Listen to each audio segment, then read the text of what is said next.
Ruth Slater को एक sheriff की हत्या के लिए 20 साल की सेवा के बाद जेल से रिहा कर दिया गया है, जो उसे और उसकी 5 वर्षीय बहन केटी को बाहर करने के लिए आया था, जिसे रूथ अपने पिता, उनकी मां के आत्मविनाश के बाद अपने युवा घर में ला रही थी।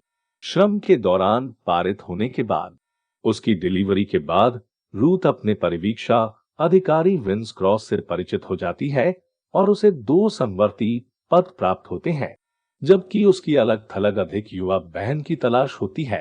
केटी एक सहायक परिवार द्वारा पली बढ़ी रूथ को जानबूझकर याद नहीं करती, इस तथ्य के बावजूद कि उसे चोट की संक्षिप्त यादों का सामना करना पड़ता है।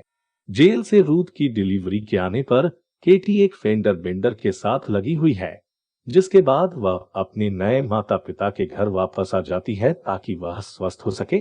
केटी के लोग इस बात पर जोर देते हैं कि रूथ के बारे में उसकी यादें, जिस तरह से वह रूथ की डिलीवरी के बारे में किसी तरह से सचेत हो सकती है, दुर्घटना का कारण बनी।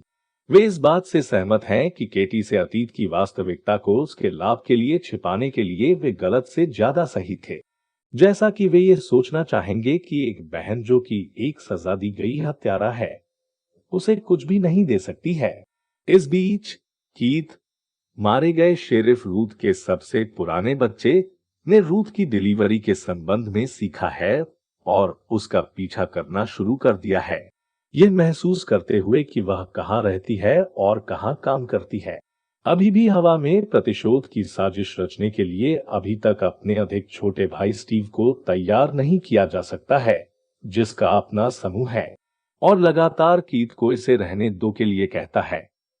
उस सभा घर में जिसमें वह वर्तमान में रहती है, रूथ को एक अज्ञात कॉल आती है। विपरीत पड़ाव पर मौजूद व्यक्ति उसे पुलिस जल्लाद मानता है और रूथ टेलीफोन काट कर प्रतिक्रिया करता है।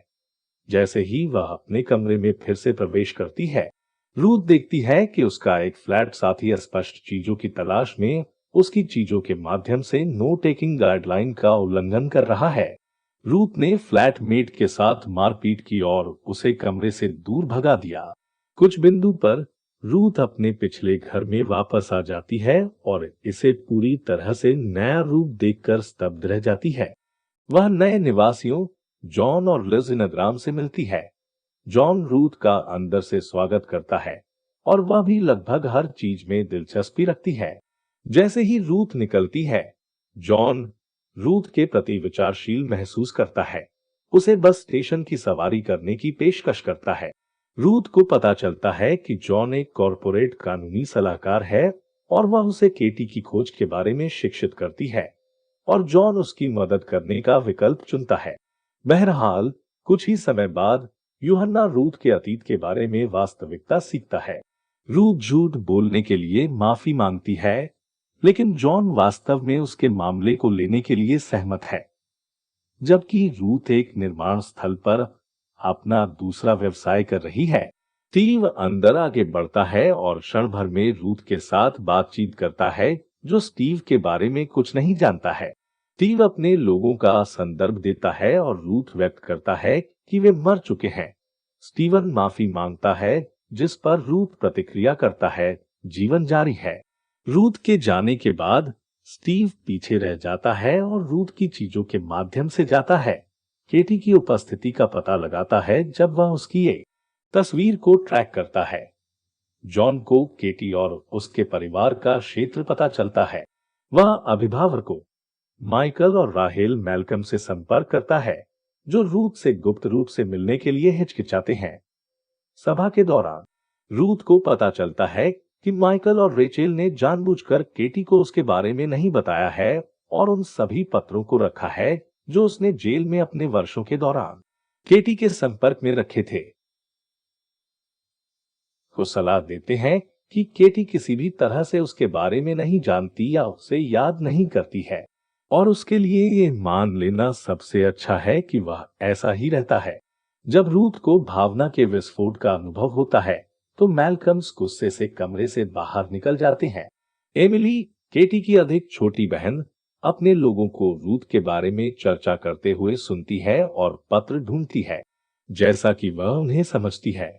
एमिली दोनों से संपर्क किया जाता है और रूथ के शब्दों से प्रेरित होता है और आंसू में कम हो जाता है। एमिली स्वेच्छा से रूथ से संपर्क करने और पत्रों में पढ़ी गई पूछताछ को संबोधित करने में सहायता के लिए एक सभा का आयोजन करने के लिए स्वेच्छा से रूथ को वह सामंजस्य प्रदान करती है जिसकी वह तलाश करती है।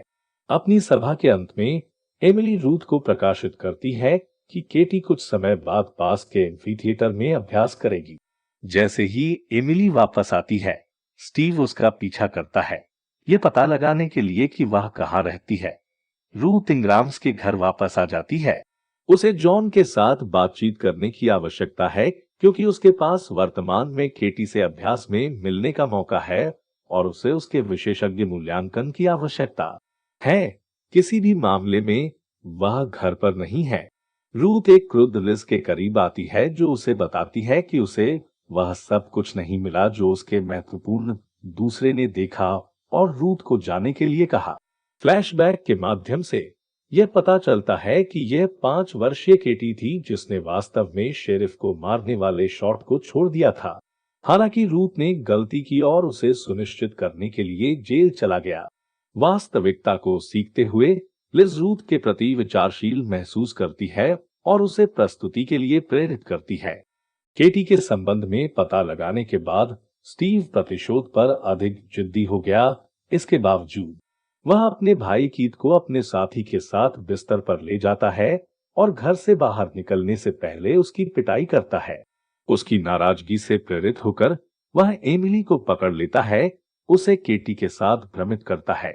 जैसा कि रूथ प्रस्तुति में दिखाई देती है, उसे स्टीव का फोन आता है जो अनुरोध करता है कि रूथ जहां वे है वहां आए। लिज उसे क्षेत्र में ले जाती है और परिस्थिति से सावधान होकर विशेषज्ञों को रूथ के अंदर बुलाती है। स्टीव ने युवती को मारने के अपने उद्देश्य की घोषणा की, फिर भी जब रूथ ने जो कुछ भी हुआ उसके लिए संकट और खेद व्यक्त किया, तो वह इसके साथ आगे नहीं बढ़ सकता। रूथ एमिली को कमरे से बाहर निकालने में मदद करती है, फिर उस समय खुद को पुलिस के सामने आत्मसमर्पण कर देती है और स्टीव को पकड़ लिया जाता है। विंस घटनास्थल पर दिखाई देता है और रूथ को जल्द ही पहुंचा दिया जाता है। जैसे ही रूथ विंस के साथ जाती है, वह देखती है कि एमिली के लोग और केटी एमिली को लेने आए हैं और रूथ और केटी लंबे समय तक मिलते हैं और एक दूसरे को गले लगाते हैं।